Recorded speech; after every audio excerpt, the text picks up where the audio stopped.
오늘 우리에게 주신 하나님의 말씀은 사도행전 16장 6절부터 10절 말씀입니다. 사도행전 16장 6절부터 10절 말씀입니다. 함께 한 목소리로 읽도록 하겠습니다. 성령이 아시아에서 말씀을 전하지 못하게 하시거늘 그들이 부르기아와 갈라디아 땅으로 다녀가 무시아 앞에 이르러 비두니아로 가고자 했되 예수의 영이 허락하지 아니하시는지라. 무시아를 지나 드로아로 내려갔는데 밤에 환상이 바울에게 보이니 마게도냐 사람 하나가 와 서서 그에게 청하여 이르되 마게도냐로 건너와서 우리를 도우라 하거늘 바울이 그 환상을 보았을 때 우리가 곧 마게도냐로 떠나기를 힘쓰니 이는 하나님이 저 사람들에게 복음을 전하라고 우리를 부르신 줄로 인정함이러라. 아멘. 할렐루야. 오늘도 주의 전을 자신 우리 성도님들을 주님의 이름으로 사랑하고 축복합니다. 우리 옆에 계신 분들과 인사 나누겠습니다. 사랑합니다. 축복합니다. 사랑합니다. 축복합니다. 한 주간 잘 지내셨나요? 휴일이 있어가지고 그래도 그동안 힘들었던 육체와 마음을 편안하게 쉼을 얻으셨을 줄 믿은 귀한 한 주인 줄 믿습니다. 또 이렇게 주의 전에 나와 함께 예배하는 이 시간이 여러분들에게 있어서 귀한 영적인 쉼인 만큼 오늘 말씀을 통하여서 영이 깨어지고 육신이 쉼을 얻고 또한 한 주간 살아갈 능력을 얻어가시기를 바랍니다.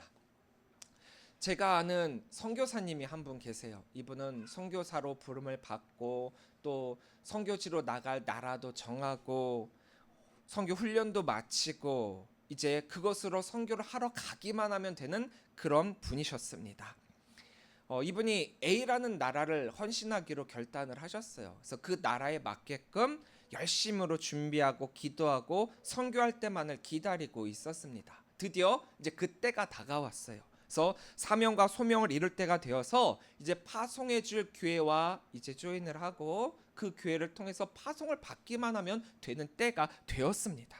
그런데 이 선교사님을 파송해줄 그 교회에서 이 선교사님한테 이런 제안을 하게 되는 거예요. 선교할 날을 바꾸면 안 되겠냐고. 여러분들 생각하실 때 선교사는 조금 목회자랑은 좀 달라요. 왜냐하면 선교를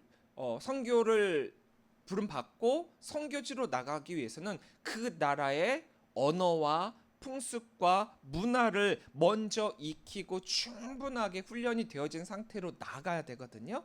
그러니까 선교사로 나가기 위해서 훈련되어지는 과정이 굉장히 깁니다. 그런데 이렇게 갑자기 나라가 정해졌다고 휙하고 갈 수 있는 그런 게 아니거든요.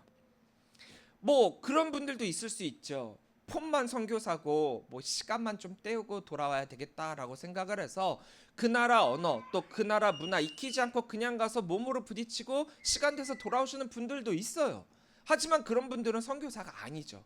말 그대로 정말 시간 때우기 시기 분이라고 해서 저는 그런 분들을 선교사라고 말하고 싶지도 않아요. 근데 이분은 진짜 선교의 마인드를 가지고 그렇게 꿈을 꾸고 그렇게 준비를 했는데 갑작스럽게 이렇게 선교지가 바뀌어야 하는 그 상황이 도무지 이해가 되지를 않았습니다. 이미 그 교회와도 먼저 합의를 하고 상의를 해서 결정이 됐던 것인데 이제 와서 A 나라가 아니라 B 나라로 가라니요. 이제 후에 알게 된 건데 이 교회에서 B라고 하는 나라에 선교사를 보내기로 이미 약속이 되어 있었대요. 그런데 그 B라는 나라로 갈 선교사가 구해지지 않아서 그래서 이미 선교사로서 준비가 되어진 이분을 그 B 나라로 보내기로 했다라는 겁니다. 근데 이제 말이 이분에게 제안을 한 거지 어쩌면은 통보나 다름이 없었어요. 마음이 얼마나 무겁겠습니까? 고민스러웠고 실망스러웠죠. 자신이 준비하고 기도하고 애썼던 저 A 나라라고 하는 그 나라가 눈에 계속 밟히는 거예요. 하지만 결국 자신의 모든 계획과 뜻을 내려놓고 결정된 이 B 나라라고 하는 것으로 선교를 나가게 되었습니다. 교회의 결정이기는 했지만 이 역시 하나님의 계획하심이 있음에 순종하면서 말입니다. 바울의 제2차 전도 여행에서 그가 잡은 루트는 제1차 전도 여행 때 선교했던 그 곳을 두루두루 살피면서 그곳 성도들의 신앙을 한번 되새겨 보면서 그와 더불어 그 일대를 포함한 아시아 지역으로 가기를 원했어요. 이 당시 아시아라고 부르던 것은 오늘날과는 좀 다른데, 이 당시에는 아시아 서쪽에 있는 그쪽, 그 소아시아라고 부르는 그 지역을 이 당시는 아시아라고 부르고 있습니다. 그런데 말입니다, 그렇게 계획을 세운 이 바울의 계획에도 차질이 생기게 돼요. 보통 복음의 사람은 성령의 사람으로 성령의 이끄심을 받는 사람들이잖아요. 바울도 성령의 사람입니다. 단지 제2차 전도 여행은 1차 전도 여행 때와는 다르게 성령의 강권으로 이동했던 전도 여행이 아니라 일단은 바울 일행이 먼저 나갔던 선교 여행이에요. 하지만 성령의 강권으로 떠난 제2차 전도 여행은 아닐지언정 이들의 선교는 성령과 함께한, 선교를 명하신 이의 그 성령과 함께한 그 여행이었는데, 지금 이 성령님께서 바울에게 멈추라라고 말씀하고 계신다라는 거예요. 6절부터 7절 말씀입니다. 성령이 아시아에서 말씀을 전하지 못하게 하시거늘 그들이 부르기아와 갈라디아 땅으로 다녀가 무시아 앞에 이르러 비두니아로 가고자 했을 때 예수의 영이 허락하지 아니하시는지라. 자, 바울 사도가 지나온 여정들을 한번 살펴볼까요? 바울 사도가 지나온 여정들을 보면은 여기 안디옥 지역에서, 여기 안디옥 교회에서 이렇게 쭉 가서 여기 더베와 여기가 루스드라와 이고니온, 1차 여행 때 갔었던 이 땅을 여기서 두루두루 다시금 살핀 다음에, 여기 루스드라에서 어떤 일이 있었습니까? 지난주 함께 말씀을 나눴던 것처럼 디모데라고 하는 믿음의 아들을 여기서 합류시켜서 이 여행에 같이 떠나게 되지요. 자, 여기에서 이제 사역을 마친 이후에 바울의 원래 계획이었다라고 한다면 여기서 서쪽으로 쭉 가서 여기 에베소, 요 에베소에서 전도를 하기를 원했다라는 거예요. 그런데 이 에베소로 가는 그 길을 성령이 막으셔갖고 결국에는 요 브루스기아를 지나서 여기 쭉 올라와서 여기서 바로 이제 요 위 비두니아 쪽으로 가기 위해서, 이 아시아 북쪽으로 가기 위해서 여기서 또 계획을 세웠지만 예수의 영이 또 여기서 가로막았대요. 첫 번째로 성령이 막았고, 예수의 영이라 표현했지만 이것도 성령입니다. 두 번째도 또 막는 거예요. 아니, 하나님, 제가 선교를 하기 위해서 이렇게 오랫동안 기도를 하고 오랫동안 장소를 정하고 그곳을 향해 나아가려고 했는데 왜 가지 못하게 막으십니까? 막히게 되면 우리가 먼저 해야 될 그 이유가 기도가 이거겠죠. 바울은 기도의 사람이라고 했습니다. 늘 기도를 하고 기도대로 행했던 사람이에요. 근데 성경은 우리들에게 성령이 가로막았다라고만 표현을 하고 있을 뿐, 어떻게 막았는지, 왜 막았는지에 대한 설명은 우리들에게 주어지고 있지 않아요. 바울이 얼마나 많이 기도했겠습니까? 얼마나 많이 속이 상했겠습니까? 자기가 계획했던 대로 쭉 가면 요 에베소라고 하는 이 지역이 어떤 지역이었느냐? 이 지역은 이 아시아 이쪽에서, 이 아시아에서 물건이 이쪽으로 들어오고요, 요 유럽에서 이쪽으로 물건이 들어오는 항구 도시예요. 그러니까 아시아와 유럽을 잇는 국제 상업 도시였단 말이에요. 교류가 활발히 이루어지고 있고, 그렇다면 많은 사람들이 둘러싸여져 있는 곳이기 때문에 이곳에서 이제 전도를 한다라고 한다면은 많은 이들을 변화시킬 수 있을 것이다라고 하는 그런 생각을 가지고 있었단 말이에요. 사실 이것도 바울로서는 가보지 못한 곳을 향해 나아가는 새로운 곳으로의 도전이었습니다. 두려움과 설렘이 공존했겠죠. 그리고 무엇보다도 아까 봤겠지만 비시디아 안디옥에서 에베소는 그냥 서쪽으로 쭉 가기만 하면 되기 때문에 전도 여행으로서는 이만한 안전적인 그런 전도 여행 루트가 없었죠. 근데 그것을 성령님께서 막으셨다라는 거예요. 어떻게요? 모르겠어요. 어떻게 막으셨다라는 것은 전혀 나와 있지 않습니다. 하지만 막으셨대요.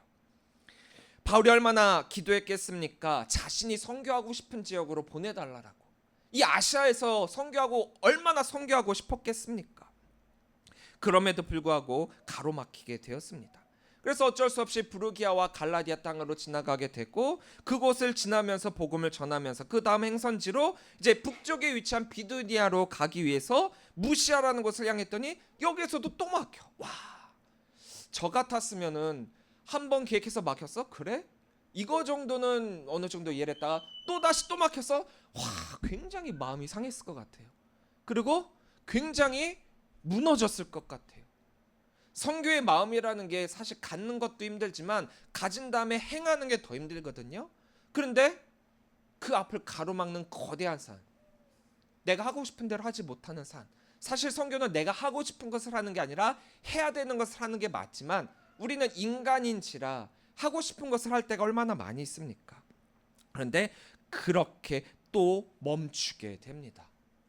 제2차 전도 여행은 굉장히 험난할 것이 예고되어지고 있죠. 왜요? 벌써 계획대로 된 것이 하나도 없습니다. 얼마나 힘들겠습니까? 그러다가 이제 이 비두니아로 올라가지 못하게 되는 이 상황 가운데 어떻게 해야 되나? 이 바울 일행들에게 남겨진 선택지는 두 가지밖에 없는 거예요.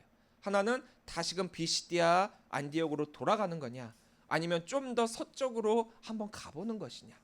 북쪽도 이제 그 에베소 아시아 쪽도 다 막혔으니까 그러면은 이제 한번 서쪽으로 가보자라고 하면서 가게 된 그것이 바로 드로아입니다.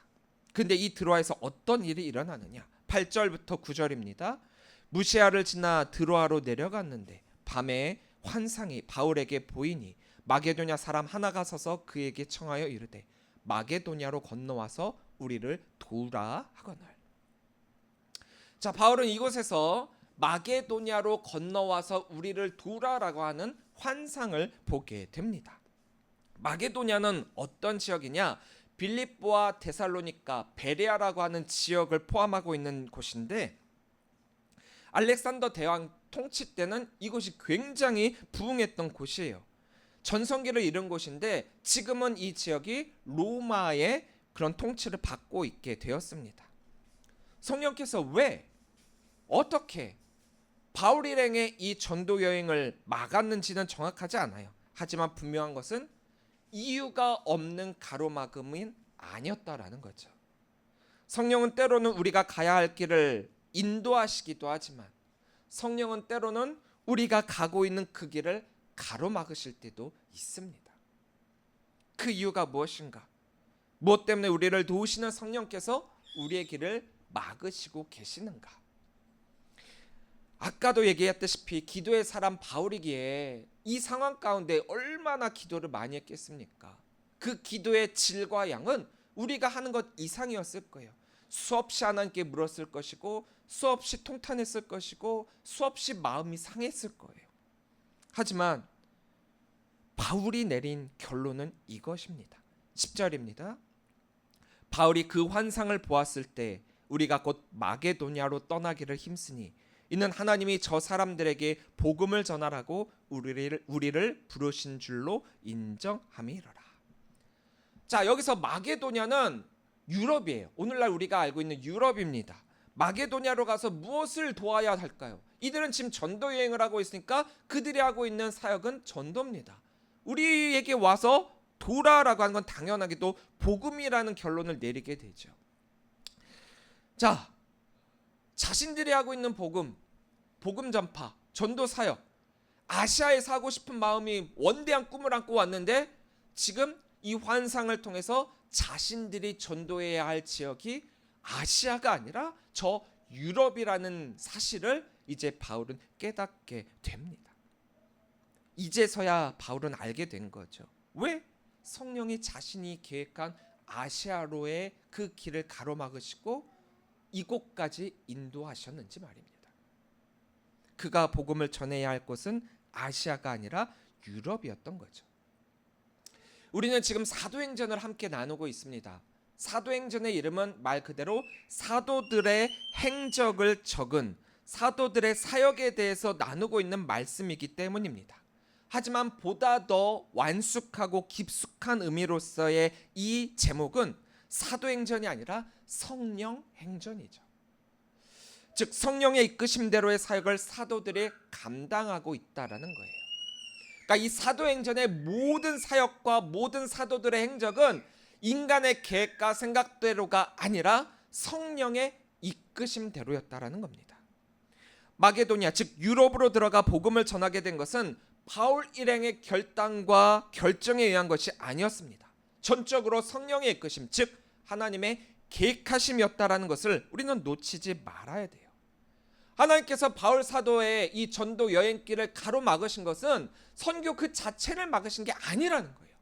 근데 우리는 뭔가가 가로막혔다라고 하면 하나님이 나보고 전도하지 말래라고 하면서 했던 사역을 그냥 다 내려놔요. 아무개 집사님에게 회장을 맡겼는데 따라주질 않고 하는 일마다 막히고 그러니까 나 안 해. 그래서 멈춰버려요. 하나님이 가로막는 것은 멈추라가 아니에요. 멈추라가 아니라 내가 가고 있는 그 길에서 다른 방향을 한번 보라는 거죠. 바울의 전도 여행길을 가로막은 것은 선교 그 자체를 막은 것이 아니었죠. 비록 그것이 선한 계획일지라도 그것은 하나님의 뜻이 더 위에 있었기 때문에 인간인 바울의 그 뜻을 가로막고 계신 것입니다. 자, 그리고 바울은 그 하나님의 말씀에 순종하게 되죠. 자, 우리는 여기서 바울이 하나님의 말씀에 순종했다, 그 말씀대로 따라 유럽으로 나아갔다, 너무 쉽게 생각합니다. 너무 쉽게 생각해요. 여러분들, 아까도 제가 얘기 드렸다시피 뭔가 내가 계획하고 뭔가 내가 큰 꿈을 꾸고 뭔가 큰 포부를 가지고 열심히 노력하고 준비를 다 했어요. 그리고 그것을 했어요. 근데 그게 막혔어요. 거기서 하나님의 다른 뜻이 있을 것이라 생각하십니까? 아니에요. 인간들은 가장 먼저 생각하는 게 뭐냐? 순종이 아니라 다른 하나님의 뜻이 있을 것이라 기도하고 그 말씀대로 순종하는 순종이 아니라 왜 막혔지? 왜 내가 하는 거 가로막지? 괘씸하게도 내 일을 가로막네? 이런 생각을 먼저 한다는 거예요. 선한 계획을 가지고 아시아로 가고자 했던 바울이었는데 왜 성령님께서 막으셨는가? 그 이유를 알 수도 없었고 그 이유를 알 수 없다는 것에 우리는 실망을 하게 됩니다.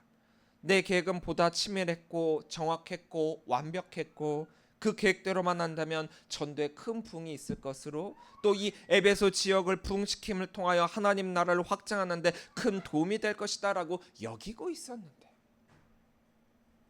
하지만 우리가 생각한 선한 계획일지라도 그것은 가로막힐 때가 있습니다. 중요한 것은 그 계획이 왜 막혔는가, 누가 막았는가를 빨리 깨달아야 된다라는 거예요. 그렇게 우리의 사역을 가로막는 것이 있다라고 한다면 가장 먼저는 분별해야 됩니다. 왜냐? 분별이 제대로 되지 않은 상태에서는 우리가 생각한 선한 계획이 아닐 수도 있다라는 거예요. 우리의 선한 계획은 선한 것이 될 수도 있고 선한 것이 아닐 수도 있습니다. 왜냐하면 사탄이 막은 것일 수도 있고 성령이 막은 것일 수도 있거든요. 사탄이 막은 것이다 라고 한다면 우리는 그 어떤 방해에도 불구하고 그 사역을 담대히 나아가 이루어야죠. 강행하는 게 맞죠. 선한 사역을 가로막는 악한 영의 세력이니까 우리가 하는 것을 우리가 거기서 멈추고 안 한다? 사탄이 좋아할 일이잖아요. 그러니까 사탄이 막는 것이다? 우리는 강행해야 됩니다. 해야 됩니다. 어떤 일이 있어도 부딪혀 나가야 됩니다. 하지만 만약에 말입니다, 사탄이 아니라 성령이 막는 거라면 우리는 생각할 때 성령이 막는다라는 생각을 잘 안 해요. 우리가 가로막히면은 사탄이 막는다거나 혹은 인간이 막는다라고 하는 그것으로 인해서 가장 먼저 좌절합니다. 혹 영이 좀 깨어있는 분들 중에서 성령이 막는다라고 하는 것까지는 분별을 하는 분들이 계세요. 그런데 그러면 이렇게 한탄을 하죠. 하나님이 저를 여기에 보내셔갖고 정말 제가 돈 바쳐 몸 바쳐 시간 바쳐 노력 바쳐 다 바쳐갖고 여기 왔는데 왜 하나님 나를 이렇게밖에 하지 않습니까? 실망하고 좌절하고 넘어지고 결국 무너지죠. 하나님의 일을 한다고 결단하고 나선 부름받아 나선 이 몸인데 왜 성령께서 막으시는 것일까? 자, 우리는 결론부터 먼저 얘기를 한다면 그럼에도 불구하고 그 말씀에 순종해야 된다라는 거죠. 만약 성령께서 막으신 것이다라고 한다면, 왜냐? 우리가 전하려고 하는 복음 그 자체가 하나님의 뜻이잖아요. 우리가 하나님의 뜻을 전하기 위해 나간 사역이잖아요. 제가 여기서 선교에 대한 이야기를 하고 있기는 하지만 이건 비단 선교만을 말하는 것이 아니라 사역 그 자체를 이야기하는 거예요. 우리가 교회 안에서나 교회 밖에서나 우리가 성도로서 그리스도인으로서 또 집사로서 권사 장로로서 맡겨진 직분대로의 사명이 있고 사역이 있잖아요. 그 사역에 있는 모든 자리에 있는 분들에게 동일한 말씀이라는 거예요. 그래서 우리는 무엇보다도 우리를 가로막고 있는 것이 사탄인지 성령인지 먼저 분별해야 된다는 겁니다. 그런데 의외로 여기서부터 막히는 분들이 꽤 많이 있어요. 신앙과 믿음이 막혀요. 성령과 교제하면서 성령의 말씀에 귀를 기울이고 있지 않는다라고 한다면 자신의 계획이 틀어졌다라는 그 사실에만 집중을 하지 무엇 때문에 누가 이것에는 관심이 없어요. 오로지 그의 관심은 내가 계획한 그 계획이 틀어졌다. 애초에 나의 계획이 좌절이 된다면 그것을 계획한 나의 자존심에 금이 가는 것이고 자존심 상하는 일이잖아요. 애써서 준비했고 애써서 결단했는데 또 어떻게 보면은 정말 올인할 거기 올인할 마음까지 가지고 있었는데 그것이 틀어졌다. 여러분들이라면 어떻게 하시겠습니까? 그래서 어렵다라는 거예요. 바울이 여기서 이 말씀에 순종했다. 우리는 너무 쉽게 보고 있지만 바울은 우리가 할 수 없는 그 엄청난 것을 했다라는 거예요. 먼저 분별함이 필요하고 그리고 거기에 순종했다라는 거죠. 성령이 충만한 사람은 자기가 받은 성령의 은사를 내가 사용하는 것이 아니라 내 자신에게 있는 그 그릇을 비워 성령께서 충만하게 나를 사용하실 수 있도록 만드는 사람이에요. 이걸 좀 쉽게 바꿔서 이야기한다면 내가 받은 성령의 은사를 사용해서 하나님의 뜻을 이루려 하기보다 하나님의 뜻에 순종하여 내가 받은 그 성령의 은사를 사용한다라는 거예요. 물론 전자의 그 말도 틀린 건 아닙니다. 내가 받은 성령의 은사를 내가 사용해 갖고 하나님께 영광 돌린다? 좋아요. 박수치고 내가 받은 은사가 있는데 사용 안 하는 자들보다 훨씬 믿음이 좋은 사람들이죠. 근데 이것보다 더 믿음이 좋은 것은 내가 받은 인사가 있는데 그것을 내 계획대로 내가 사용하는 것이 아니라 내 자신을 비워 깨끗하게 그릇을 만든 다음에 성령님을 그 그릇 안에 모셔 성령님께서 하시고자 하시는 그 일에 나를 드린다라는 거예요. 그게 더 성령의 사람다운 사역이라는 거죠. 우리가 하는 기도 가운데 내 뜻을 정하고 하는 기도가 있고 응답받은 대로 뜻을 정하는 기도가 있습니다. 전자의 기도는 답정너예요. 답정너. 우리가 가장 많이 하는 기도 중에 하나예요. 대학을 정해놓고 하나님 어디 대학 들어가게 해주세요. 이것도 답정너 기도예요. 내가 답을 정해놓고 하나님께 통보하는 기도라고 한다면 후자의 기도는 나에게 오직 주가 아시나니 주만이 아십니다. 오직 나를 단련하신 후에 나를 정금같이 사용하실 줄 믿습니다. 이 욥의 고백처럼 나의 길을 아시는 주가 나의 길을 열어주시리라 믿고 따르는 믿음의 기도라는 거예요. 자, 여러분들이라면 통보의 기도가 능력이 있을까요? 아니면 믿음의 기도가 능력이 있을까요? 나의 사역이 가로막혔을 때 또 그것에 어떠한 설명도 없이 그냥 멈추라라고 하는 그 말만 있을 때 우리는 오해하기 쉽고 좌절하거나 포기하는 경우가 많이 있습니다. 우리가 사역을 할 때요 우리는 너무나도 앞만 보고 달리는 경우가 많이 있어요. 경주마들에게 예전에는 다른 데를 보지 못하고 앞만 볼 수 있도록 이 눈을 이렇게 한 경우가 있었어요. 옆을 보지 말고 앞만 보라고. 다른 길은 없다. 너의 길은 오직 저 길만 있다. 근데 우리가 사역을 할 때 그렇게 사역을 한대요. 근데 생각을 해보세요. 한 길만 있습니까? 꼭 그것만 해야 됩니까? 우리의 시선이 자꾸 거기에만 고정되어 있기 때문에 다른 길을 보려고 하질 않아요. 내가 해야 될 다른 사역이 있는데 나는 이 사역만 해야 된대요. 우리가 보지 못하고 보려 하지 않는 그곳에서 성령님은 또 다른 계획을 가지고 계십니다. 하나님은 희한하게도요, 우리 생각에는 내가 꼭 해야 되는, 꼭 있어야만 하는, 우리가 하지 않으면 안 된다 여기는 그 모든 것들을 가차없이 막으시기도 해요. 희한하죠. 내 생각에는 이렇게 하면 하나님께서 정말 좋아하실 거고, 하나님께서 칭찬하실 거고, 하나님께서 잘했다 나의 착한 종아라고 할 것 같은데 막으세요. 자, 성령님이 막으셨어요. 하나님의 뜻이 그게 아니래요. 그런데도 나는 성령의 분별을 하지 못하고 그게 사탄이 막는 건 줄 알고 강행을 해요. 시도를 했어요. 성공을 했어요. 아, 뿌듯해요. 너무 좋아요. 하나님 앞에 갔어요. 하나님 저 이렇게 했었어요. 너무 잘했죠. 이쁘죠. 성경은 우리들에게 그런 사람에게 이렇게 이야기하죠. 착하고 충성된 종아, 아니에요. 너가 누구냐? 악하고 게으른 종아. 내 생각엔 말이죠. 우리 생각엔 말이죠. 이게 아니라는 거예요. 우리가 하는 모든 사역은 하나님의 뜻에 기반한 하나님의 계획하심대로라는 거죠. 아시아에서의 사역은 바울이 아닌 다른 이에게 주어졌습니다.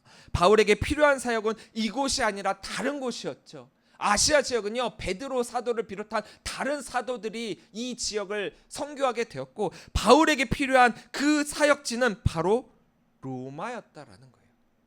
로마를 변화시키기 위한 그 첫 발걸음으로써 로마의 식민지인 빌립보에서 이 로마 사람들에게 복음을 전하게 하기 위하여 바울을 그쪽으로 보내셨다라는 거예요.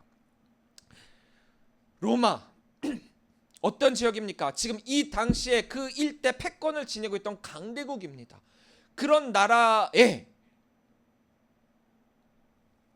이스라엘이라고 하는 작은 나라, 속국, 그곳에서 나온 선지자같이 여기고 있는 예수를 믿으라라고 하는 그 복음을 전할 때 씨알이 맥히겠습니까?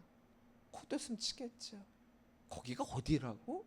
누구라고? 에이, 뭐 전쟁에서도 저 갖고 우리 속국이라는데 뭐 동쪽에 조그만 나라? 이름도 없는 그곳? 그런데 그런 나라에 이 바울을 보내고 계세요. 바울의 마지막 여정을 생각해 본다면 바울은 로마에서 그 모든 삶과 선교의 끝을 맺었습니다. 바울 그에게 주어진 진짜 이방인 선교의 목적은 다른 그 무엇보다도 로마를 향해 복음을 선포하라는 하나님의 뜻이었습니다. 그런 것을 향해 다른 누구도 아니라 그래도 넌 로마 시민권이 있어서 그들과 친근하게 그들에게 복음을 전할 수 있지 않느냐. 내가 하고 싶으나 그것은 누구나가 할 수 있는 일이 있고, 나는 하기 싫으나 그것은 내가 해야 되는 일이 있습니다. 그런 자리가 있어요. 그런 사역이 있어요. 그런 사명이 있습니다. 그럴 때 우리는 무엇을 선택하느냐? 내가 하고 싶은 것을 선택한다는 거죠. 누구나가 그것을 할 수 있음에도 말입니다. 내가 해야만 하는 자리는 나도 하기 싫고 남도 하기 싫습니다. 그런데 하나님은 참 희한하게도 그런 자리로 나를 부르세요. 나도 하기 싫고 남도 하기 싫은 그 자리를, 내가 하고 싶고 누구나가 할 수 있는 그 자리에서 사역하면 얼마나 좋겠는가. 하지만 하나님은 나를 그곳에서 사용하시겠다 부르시고 계십니다. 교회는 성령의 인도하심대로 세워진 공동체예요. 이 말은 성령의 인도하심을 받을 때야만 그 사명을 다할 수 있다라는 의미입니다. 그러니까 어떤 사역에 대해서 사역을 시작을 하고 거기에 끝마침을 마침표를 딱 찍었냐 말았느냐, 그것이 그 사역의 성공 여부가 아니라 끝까지 성령의 말씀에 순종했느냐, 성령의 인도에 따라 그 사역을 감당했느냐. 비록 거기에 마침표가 찍어지지 않을지라도 성령의 이끄심대로 사역했느냐, 그것이 성령 사역에 대한 성공 여부라는 거죠. 내가 하고 싶은 사역을 끝까지 마치는 것도 중요합니다. 시작을 했으니까 끝은 맺어야죠. 하지만 내가 하기 싫은 사역을 내가 해야만 하는 그 이유 속에서 순종하는 그것이 더욱 하나님의 뜻을 이루는 길이라는 거예요. 그래서 어려운 거예요. 그래서 순종이 어렵다는 거죠. 내가 하기 싫은 것을 해야 하고 내가 하고 싶은 것은 양보해야 하니까. 교회가 다른 그 무엇보다도 복음 중심으로 세워져야 하는 이유가 바로 여기에 있습니다. 복음으로 세워진 교회가 아니라면 그래서 그 복음이 하나님의 능력과 지임을 인정하지 않는다면, 그래서 교회와 성도가 그 능력을 사용하지 않는다면 교회 안에는 하나님을 섬기는 자가 아니라 세상의 것에 따라 욕심을 따르는 자들로 가득 넘치게 될 겁니다. 주의 일을 하면 결코 무너지지 않습니다. 실패가 없어요. 넘어지지 않아요. 그럼에도 우리가 넘어지는 이유가 있죠. 넘어집니다. 많은 교회들이 픽픽픽픽 쓰러져요. 많은 성도들이 픽픽픽 쓰러져요. 무엇입니까? 하나님의 뜻대로 성령의 이끄심을 받은 사역을 하는 것이 아니라 내 계획대로, 내 생각대로, 내 능력으로 나를 위한 일을 하였기 때문입니다. 그럴 때 사람도 교회도 무너지는 거예요. 선한 계획일지라도 그것이 인간의 계획이고 또한 성령의 인도하심이 아니라면 가로막힐 때가 있다라는 사실을 우리는 기억해야 돼요. 우리는 전적으로 성령의 이끄심대로 나아가는 성령의 사람이 되어야만 합니다. 성령은 우리가 주의 길로 나아갈 수 있도록 우리의 삶을, 우리의 신앙을 돕는 분이시기 때문이에요. 오늘은 성령 강림절입니다. 보통은 오늘 사도행전의 앞부분에 나와 있는 제자들이 마가의 다락방에서 성령을 받는 그 본문을 가지고 많은 교회들이 설교를 하고 있을 거예요. 하지만 사도행전 이 말씀 자체가 성령 행전이기 때문에 그 첫 발걸음만이 중요한 것이 아니라 한 발을 떼었다라고 한다면 이제 되어져 가고 나아가야 하는 그 길이 우리들에게 주어졌다면 성령의 이끄심과 부르심대로 우리가 나아가야 되지 않겠습니까? 성령은 우리를 우리되게 만드십니다. 우리가 진짜 그리스도인, 진짜 성도가 되도록 말입니다. 그 초대교회가 바로 성령의 임재 가운데 시작되었던 것처럼 우리도 이 성령의 이끄심을 받는 자들이 되어야만 합니다. 그때 그 당시 얼마나 뜨거웠을까요? 우리가 성령을 이야기하면 항상 불로 표현을 하죠. 성화를 보더라도 이 머리에 이렇게 불이 임하는 그런 장면을 그려 넣었기 때문에 성령하면 대표적인 게 뜨거움입니다. 여러분들이 처음 신앙생활을 하면서 만난 그 예수님으로 인해서 여러분들 얼마나 뜨거웠었습니까? 이제 다시 회복해야 합니다. 그 뜨거움으로의 신앙을 말입니다. 그 믿음으로 말이죠. 너무 무미건조하게 교회 생활하고 있는 분들이 너무 많아요. 또 내가 하고 싶은 것만 쏙쏙 하는 그런 분들이 너무 많아요. 진짜 뜨거움으로 주체할 수 없는 감격과 감동으로 우리의 삶을 내어 맡겨야죠. 내가 정하고 하겠습니다가 아니라 나를 비워 나를 사용하십시오. 이게 우리의 믿음과 신앙과 사명과 사역이 되어야죠. 늘 기도하면서 성령과 교제하였던 바울이기 때문에 직접적인 계시가 없었음에도 불구하고 이것이 바로 하나님께서 나를 이곳으로 이끄신 이유구나, 가로막으신 이유구나, 그 성령의 이끄심대로의 사역에 매진할 수 있었던 것입니다. 성령이 오셨습니다. 2000년 전 우리를 위해 이 땅에 오신 그 예수님께서 또한 이 땅을 살아갈 우리들을 위해 예수의 영, 도움의 영, 성령을 우리들에게 주었습니다. 그 성령의 말씀에 귀를 기울이고 그 성령의 말씀에 순종할 준비를 하십시오. 어떤 순간에든 어떤 말씀을 하시던지 간에 순종할 준비를 말입니다. 선한 계획일지라도 그것이 인간의 계획인 이상 완벽할 수 없습니다. 하지만 성령과 함께하는 이끄심대로의 계획이라면 그 뜻은 완벽한 계획입니다. 왜 나의 계획이 막히고 멈추게 되었는가에 실망하는 것이 아니라 나를 또 다른 곳으로 사용하실 그 하나님의 계획하심을 기대하시면서 나를 통해 이루어질 모든 뜻을 기대하고 소망하며 성령의 뜨거움으로 나아가실 수 있는 우리 귀한 성도님들이 되시기를 바랍니다. 선한 계획일지라도 가로막힐 수 있습니다. 그러나 그것에 대해 멈추는 것이 아니라 다른 길로 향할 나의 또 다른 사명이 있음을 기억하며 성령의 이끄심대로 나아가 사역을, 사명을 완수하시는 우리 귀한 모든 성도들 되시기를 주의 이름으로 간절히 축원합니다. 기도하시겠습니다.